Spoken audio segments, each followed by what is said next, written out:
Hi, എന്തൊക്കെയുണ്ട് വിശേഷങ്ങൾ? നിങ്ങൾക്കെല്ലാവർക്കും സുഖമല്ലേ? ഞാൻ നിങ്ങളായിട്ട് ഷെയർ ചെയ്യാനായിട്ട് ആഗ്രഹിക്കുന്നത്, ഇന്നലെ എനിക്ക് ജോലിയായിരുന്നു. അപ്പോൾ എനിക്ക് ഇന്നലെ ഒരു പേഷ്യൻ്റായിട്ട് സംസാരിക്കാൻ ഇട വന്നു. എൻ്റെ ഡോക്ടർ വന്നിട്ട് പറഞ്ഞു പേഷ്യൻ്റ് ഓക്കെയാണ്, ബ്ലഡും സ്കാനും എല്ലാം നോർമലാണ്, അപ്പോൾ അതിനെ നമുക്ക് വീട്ടിൽ വിടാം. പക്ഷേ അതിന് എന്തൊക്കെയോ ഫാമിലിയിൽ ഇഷ്യൂസ് ഉണ്ട്, ഒന്ന് സംസാരിക്കുക വേണ്ടി വന്നാൽ എവിടെയാണെന്ന് വെച്ച് കഴിഞ്ഞാൽ സേഫ് ഗാർഡിംഗ് എന്ന് പറഞ്ഞൊരു ടീമുണ്ട്, അവരെ റിപ്പോർട്ട് ചെയ്യുമെന്ന് പറഞ്ഞു. എന്നിട്ട് ഞാൻ അവരോട് സംസാരിച്ചപ്പോൾ അവരുടെ മകനും അവരെ തൊട്ടടുത്ത് തന്നെ ഇരിക്കുന്നുണ്ടായിരുന്നു. ചോദിക്കാൻ തുടങ്ങിയപ്പോഴത്തേക്ക് അവർ വല്ലാതെ കരയാൻ തുടങ്ങി. അവർ പറഞ്ഞു വന്നത് എന്താണെന്ന് വിചാരിച്ചാൽ അവരെ 37 വയസ്സുള്ള അവരുടെ മകൻ, കൂടിയിരിക്കുന്ന ആ മകൻ ആൽക്കഹോളിന് വർഷങ്ങളായിട്ട് അഡിക്റ്റ് ആയിരുന്നു. അത് കഴിഞ്ഞിട്ട് അവൻ്റെ ജീവൻ വരെ നഷ്ടപ്പെട്ടു പോകുന്നൊരവസ്ഥയിലെത്തി അവൻ. പക്ഷെ അവനെ എങ്ങനെയോ ദൈവം അവനെ തിരിച്ചു കൊടുത്തു. അതുകൊണ്ട് അവൻ്റെ ജോലിയും അവൻ്റെ കുടുംബവും എല്ലാം അവന് നഷ്ടപ്പെട്ടു. അത് ഈ സ്ത്രീനെയും വല്ലാതെ മെൻ്റലി അഫക്റ്റ് ചെയ്തു. ഇവർ നല്ല ജോലിയൊക്കെ ഉള്ളൊരു സ്ത്രീ തന്നെയായിരുന്നു. എന്നിട്ട് അവർ സൈക്കാട്രിക് ഹോസ്പിറ്റലിൽ ഒരു 3 മാസത്തോളം അഡ്മിറ്റ് ആയിരുന്നു. അവിടുന്ന് ഭയങ്കര സ്ട്രോങ് സൈക്കാട്രിക് മെഡിസിൻസ് കൊടുത്തിട്ട് അവരിപ്പോൾ ഡിസ്ചാർജ് ചെയ്ത് അവർ വന്നേ ഉള്ളൂ. പക്ഷേ വീട്ടിൽ വന്നാലും അവർക്ക് ഫുഡ് കഴിക്കാൻ പറ്റുന്നില്ല, ഒരു നോർമൽ ലൈഫിലേക്ക് അവർ തിരിച്ചു വരാനേ പറ്റുന്നില്ല.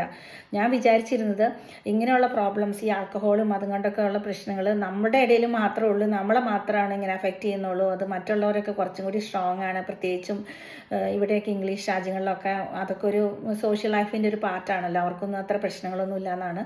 പക്ഷേ ഫാമിലി വരുമ്പോൾ എല്ലാവർക്കും ഫാമിലി തന്നെയാണ്. നിങ്ങളൊന്ന് ചിന്തിച്ച് നോക്കൂ, നിങ്ങൾ ആൽക്കഹോളിനും ലഹരിക്കും മറ്റ് ലഹരി വസ്തുക്കൾക്കൊക്കെ അടിമയാണെങ്കിൽ അതെങ്ങനെയാണ് നിങ്ങളുടെ ഫാമിലീനെ അഫക്റ്റ് ചെയ്യുന്നതെന്ന്. അത് നിങ്ങളുടെ ഹെൽത്തും നിങ്ങളുടെ ഫൈനാൻസും നിങ്ങളുടെ ജോലിയും പിന്നെ നിങ്ങളുടെ സമൂഹത്തിലുള്ള സ്റ്റാറ്റസും മാത്രമല്ല അഫക്റ്റ് ചെയ്യുന്നത്, നിങ്ങളെ ആശ്രയിച്ച് കഴിയുന്ന നിങ്ങളുടെ കുടുംബാംഗങ്ങളെ അതേപോലെ തന്നെ അത് അഫക്റ്റ് ചെയ്യും.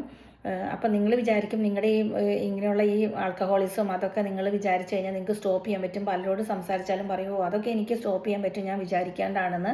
പക്ഷേ ഞാൻ അനേകം ആൽക്കഹോളിക്സ് ആയിട്ടുള്ള പേഷ്യൻസിനെ നോക്കിയിട്ടുണ്ട്, കണ്ടിട്ടുണ്ട്, എക്സ്പീരിയൻസ് ചെയ്തിട്ടുണ്ട്.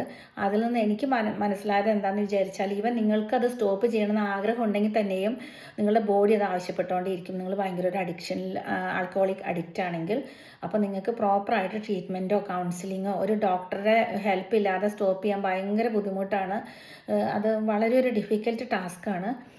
അപ്പോൾ നിങ്ങൾ ഇങ്ങനെയുള്ള ഒരു അഡിക്ഷൻ നിങ്ങൾക്കുണ്ടെങ്കിൽ, എന്തെങ്കിലും ഒരു അഡിക്ഷൻ ഉണ്ടെങ്കിൽ നിങ്ങൾ ഡോക്ടറെ കണ്ടു കഴിഞ്ഞിട്ട് എത്രയും പെട്ടെന്ന് ട്രീറ്റ്മെൻറ്റ് ചെയ്ത് അതിൽ നിന്ന് മുക്തി നേടാൻ ശ്രമിക്കണം. അങ്ങനെ നിങ്ങൾക്ക് നല്ലൊരു ഫാമിലി ലൈഫും നിങ്ങളുടെ നിങ്ങളുടെ പേഴ്സണാലിറ്റിയെ തന്നെ അത് നല്ലൊരു നിലയിലേക്ക് നിങ്ങൾക്ക് കൊണ്ടുവരാൻ പറ്റും. പിന്നെ നിങ്ങൾക്ക് എൻ്റെ വീഡിയോ ഇഷ്ടപ്പെട്ടാൽ നിങ്ങൾ ലൈക്ക് ചെയ്യാനും ഷെയർ ചെയ്യാനും സബ്സ്ക്രൈബ് ചെയ്യാനും മറക്കരുത്. Thanks for watching me.